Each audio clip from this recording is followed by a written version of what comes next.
Thomas Mitchell had always prided himself on his stability. At 36, he was a successful architect, known for his meticulous attention to detail and creative vision. He was the proud husband of Emily, a 33-year-old high school teacher with a kind heart and a warm smile. Their life together, though not without its challenges, seemed stable and loving. They had 3 children, Ethan 10, Lily 7, and Sam 5. To Thomas, family was everything. They lived in a quaint suburban house in Riverview, a peaceful town where everyone knew each other. The Mitchells were considered by many to be a model family. Their neighbors admired their well-mannered children and their supportive, affectionate relationship. Thomas worked hard to provide for them, often taking on extra projects to ensure their comfort. Emily, on the other hand, was the nurturing figure, balancing her teaching career with the demands of raising 3 young kids. They seemed like a perfect pair, complementing each other in every way. One crisp autumn morning, Thomas woke up early, as was his habit. The air was filled with the smell of freshly brewed coffee, and he prepared breakfast for his family. He moved around the kitchen with practiced ease, while his mind wandered to the upcoming project he was excited about. The house was quiet, save for the occasional rustle of the newspaper and the hum of the coffee maker. As he set the table, Thomas noticed that Emily's car was still parked in the driveway. It was unusual for her to be home on a weekday morning unless she had a day off. Curious, he decided to check on her. He walked towards the living room, where he heard Emily's voice mingling with his mother's. His mother, Martha, was a robust woman in her 60s, with a no-nonsense attitude and a heart that beat with fierce loyalty to her family. She had always been a guiding force in Thomas's life, her opinions holding a weight that Thomas could not easily dismiss. Emily's voice was faint but distinct. "Mom, I'm not sure if the kids are Thomas's or his brothers. I want to do a DNA test." Thomas stopped in his tracks, his heart pounding. The revelation hit him like a thunderbolt. His mother's response was even more startling. "Don't do that. They're still my grandkids. My son won't take it well. He'll throw you out and stop paying for the tutoring. Is that what you want?" Thomas's mind raced. His love for Emily had always been unwavering, and the thought of infidelity was too painful to bear. Yet here was the stark possibility that everything he had believed in might be a lie. He felt a wave of betrayal and a surge of anger that he could barely control. He took a deep breath, trying to steady himself. The noise in the kitchen seemed louder now, every clink of cutlery and the wire of the coffee machine feeling amplified in the tense silence. He decided he needed to act swiftly. When Emily came into the kitchen, her face lit up with surprise upon seeing Thomas. "Good morning, honey," she said, trying to sound cheerful. Thomas's face was set in a grim expression. "Emily, we need to talk. Now." Emily's smile faltered. She sensed the gravity in his tone and followed him into the living room. Thomas turned to her, his eyes hard with pain and resolve. "I overheard your conversation with my mother this morning. I heard you talking about a paternity test." Emily's face went pale. She stammered, "Thomas, it's not what you think. I was just what?" Thomas interrupted, his voice rising. "Just trying to figure out if our kids are mine or my brother's. How could you even think of such a thing?" Emily's eyes welled up with tears. "I didn't mean it that way. I just—" "Stop," Thomas cut her off, his voice tinged with a mix of sorrow and anger. "I don't want to hear any excuses. Pack your things. You and the kids are leaving."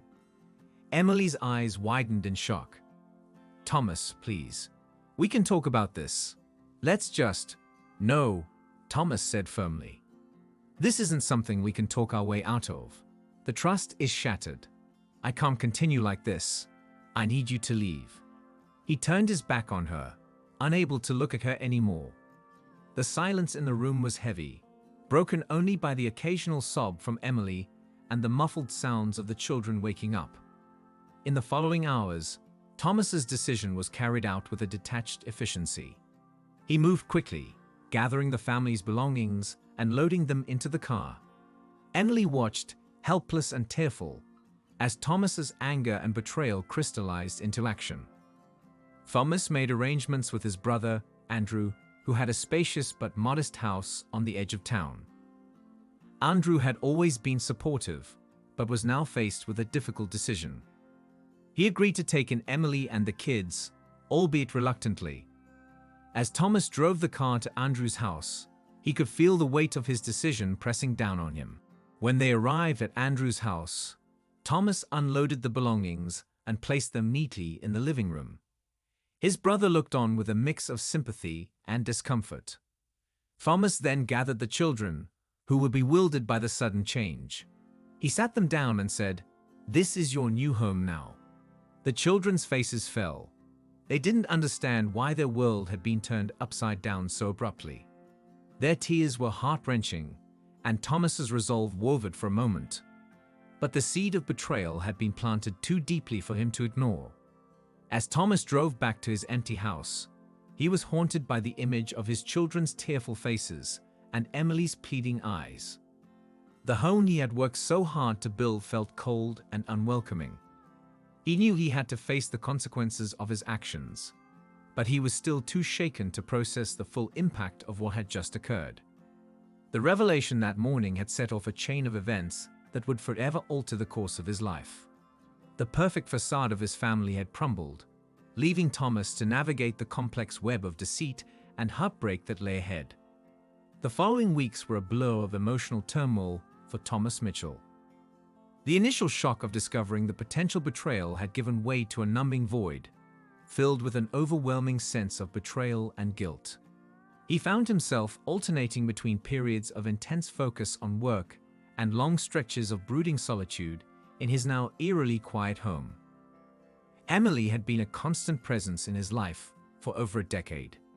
Their connection, once vibrant and full of promise, had been shattered by the revelation of possible infidelity. Despite the painful necessity of his actions, Thomas struggled with the weight of the decision to evict her and their children. Each day, the guilt gnawed at him, though he masked it with a stern resolve. At Andrew's house, the situation was tense. Andrew Mitchell, Thomas's younger brother by 3 years, was a kind-hearted man with a soft spot for his nieces and nephews. He had always admired Thomas's dedication to his family and was dismayed by the situation that had unfolded. Andrew's house, though spacious, was filled with an uneasy atmosphere. Emily's presence, along with the 3 children's confusion and distress, created a constant reminder of the upheaval Thomas had caused. Emily tried to maintain a brave face for the children. Ethan, Lily, and Sam were bewildered by the sudden change. They missed their home, their friends, and the routine that had been abruptly disrupted. Emily worked hard to create a sense of normalcy in the unfamiliar environment of Andrew's house. She set up their belongings in the small guest rooms and tried to comfort them with soothing words, though her own heart was heavy with sadness and uncertainty. The evenings were the hardest. As Andrew and Emily tried to settle into their new temporary routine, the children would often ask questions that Emily found impossible to answer. "Why can't we go home, Mommy?" Ethan would ask, his voice trembling. Emily would try to offer vague reassurances, but her explanations felt hollow and inadequate. Thomas's visits to Andrew's house were infrequent and strained. He would come by to drop off necessary items or to check on the children, but these visits were marked by an unspoken tension. Emily's eyes, once warm and loving, now carried a hurt and sadness that Thomas found difficult to confront. Each interaction was laden with the weight of his decision and the pain of seeing the family he had once cherished now living in uncertainty. One afternoon, as Thomas was preparing for another visit to Andrew's house, he received a phone call from his mother. Martha's voice was strained, her concern palpable. "Thomas, we need to talk." Thomas sighed, knowing that his mother's concern was likely tied to the fallout from his decision. "What is it, Mom?" he asked, trying to keep his tone even. "I've been thinking," Martha began, her voice wavering, "about what happened." I know you were hurt, but Emily and the kids, they're suffering too. Have you considered the possibility that the test results were wrong? Maybe you acted too quickly. Thomas felt a wave of frustration. Mom, I can't just ignore what I overheard. My trust has been shattered. How can I go back now? Martha's voice softened. I understand you're angry and hurt, but consider this. The children are innocent. They don't understand why their lives have been uprooted. Maybe there's still a way to make things right. The conversation left Thomas feeling conflicted. He had taken drastic measures based on a conversation he had overheard, and now he was faced with the repercussions of his actions. Though he remained resolute in his decision, he couldn't ignore the nagging thought that he might have acted too hastily. Later that day, Thomas visited Andrew's house again. The familiar pain of seeing Emily and the children in such distress was compounded by his own internal struggle.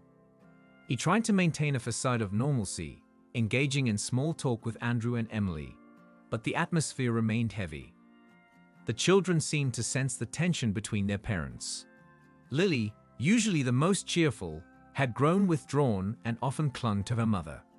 Sam, the youngest, would burst into tears at random moments, unable to comprehend the abrupt change. Ethan, the eldest, tried to take on the role of the responsible sibling, but his efforts were strained by the circumstances. Emily and Thomas had a brief, tense conversation outside while the children were playing in the yard. Emily's eyes were red from crying, and her voice was barely above a whisper. Thomas, I know you're hurting, but the children don't understand why this is happening. They're confused and scared. Thomas looked away, unable to meet her gaze. I did what I thought was necessary. My trust was broken. I don't know how to fix this. Emily's voice wavered with desperation. Please, Thomas, for the sake of the kids, can we at least try to work things out? Maybe there's a way to rebuild what we had. Thomas's heart ached at her words, but he remained firm. I don't know if that's possible anymore. I need time to process everything. As the days turned into weeks, the strain of the situation began to take its toll on everyone involved. Thomas threw himself into his work, hoping that focusing on his projects would provide some respite from the emotional turmoil. But the weight of his decision remained a constant presence, casting a shadow over his once orderly life. Emily, meanwhile, was determined to provide some stability for the children despite the upheaval. She reached out to old friends for support and tried to maintain a semblance of routine. But the strain of living in a temporary situation, coupled with the constant reminders of her estranged husband, made each day a challenge.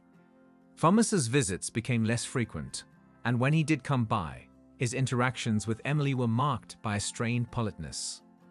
The once familiar comfort of their home was replaced by the awkwardness of Andrew's house, where the echoes of the past seemed to haunt every room. One evening, as Thomas was driving home from another visit, he felt a pang of guilt that he couldn't shake. The image of his children's tear-streaked faces haunted him, and he wondered if he had made the right choice. The doubts he had tried to suppress began to resurface, and he found himself questioning whether his actions had been driven by a moment of rushed decision-making rather than careful consideration. Thomas arrived home to an empty house, the silence a stark reminder of the family he had once had. The quiet was both a comfort and a torment, offering no escape from the whirlwind of emotions that had come to define his life. As he settled into his solitary routine, the weight of his decisions pressed heavily on his shoulders. The situation was far from resolved. Emily and the children remained in a state of limbo, their lives forever altered by the decisions made in the heat of betrayal. Thomas faced the daunting task of confronting his own feelings of guilt and uncertainty while trying to navigate the path forward. As the chapter of their lives unfolded, each character grappled with the consequences of their actions. The road ahead was fraught with challenges and emotional upheaval, but it was a journey that Thomas, Emily, and their children would have to navigate together, or apart, as they sought to make sense of the shattered pieces of their lives. The weeks that followed Thomas Mitchell's decision to evict Emily and their children were marked by a gradual descent into isolation and introspection. The stark, empty house, once filled with the laughter of children and the warmth of family, had become a cold monument to his decision. Thomas threw himself into his work, hoping to escape the relentless pain of his personal life. But no amount of architectural blueprints or project deadlines could fully distract him from the emotional turmoil that plagued him. One day, while sorting through a box of old files and documents in his study, Thomas came across a familiar envelope. It was labeled DNA test results in Emily's handwriting, and it had been misplaced in a stack of papers he had intended to review. His hands trembled slightly as he opened the envelope, a mix of dread and hope coursing through him.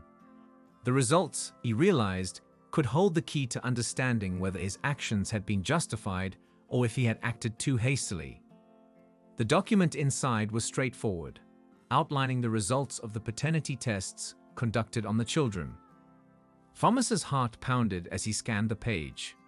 The results confirmed that all 3 children were indeed his biological offspring. The realization hit him like a tidal wave. The paternity test Emily had mentioned had been tampered with, either through error or malice, and the evidence pointed to the children's true parentage being exactly as he had always believed. Shaken, Thomas knew he needed to act quickly. His first impulse was to go directly to Emily, but he hesitated. The reality of the situation was now far more complicated than he had initially believed. The children had already suffered enough, and the damage to his relationship with Emily was significant. Still, he had to at least make an attempt to repair the harm he had caused. The next morning, Thomas drove to Andrew's house with the envelope in hand. The journey felt longer than usual, each mile adding to the weight of his guilt. When he arrived, he found Emily in the backyard, trying to comfort a distressed Lily. Andrew was nowhere in sight, having gone out for errands. Emily looked up in surprise when Thomas approached. Her face was drawn and tired, and her eyes showed a mix of weariness and hope. "Thomas," she said, her voice tentative. "What are you doing here?" "I have something to show you," Thomas said, his voice strained. He handed her the envelope, his hands shaking. "I found this. It's the DNA test results. I think there's been a mistake." Emily took the envelope, her hands trembling. As she read the results, her expression shifted from confusion to disbelief, and then to a deep sadness. Tears welled up in her eyes as she looked at Thomas. "You were right. The children are yours. But why would someone tamper with the test? Why would they do this?" Thomas could only shake his head, the realization of how deeply he had been misled hitting him hard.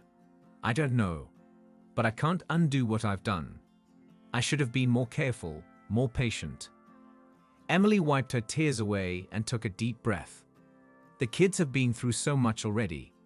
They need stability, and right now, they need you. Thomas nodded, his own eyes misting with regret. "I know. I want to make things right, but I don't know where to start." Emily's gaze softened, but the pain of their fractured relationship was still evident. "Maybe we can start by talking things through. The children deserve that, at least." With Emily's encouragement, Thomas spent the next few hours discussing their situation and the pain each had endured. Emily revealed that her initial desire for a paternity test had been driven by a sense of insecurity and fear rather than deceit. The test results she had received had come back inconclusive due to an error, which led her to believe that the children might not be Thomas, prompting her to consult her mother. The conversation was difficult and emotional, but it allowed both Thomas and Emily to air their grievances and confront the reality of their situation. They both acknowledged the need for forgiveness and the importance of putting their children's well-being above their personal conflicts. After their conversation, Thomas made the difficult decision to bring the children back home. He knew that rebuilding trust would take time and effort, but he was committed to making amends. Emily agreed to work with him to create a stable environment for the children, and they began to make plans to return to their home. The transition back was challenging. The children were initially hesitant and confused. But with time and consistent effort from both parents, they began to adapt to the changes. The process was fraught with setbacks and emotional hurdles, but Thomas and Emily worked together to provide a sense of normalcy for their children. Thomas also reached out to a family counselor to help them navigate the complexities of their situation and rebuild their fractured relationships. The therapy sessions provided a space for all family members to express their feelings and work through their emotions in a constructive manner.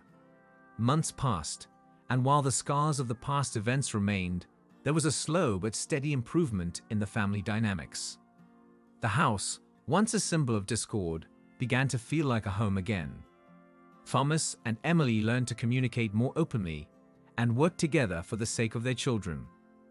One day, as Thomas watched Ethan, Liddy, and Sam play in the backyard, he reflected on the journey they had been through. The pain and betrayal had not disappeared entirely, but the effort to heal and rebuild had forged a new path forward. Thomas and Emily had come to understand that while their relationship might never be the same, their commitment to their children and to each other was a foundation upon which they could build a new future.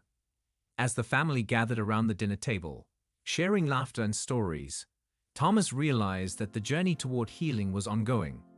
The road had been long and fraught with obstacles, but the hope for a better future gave him strength.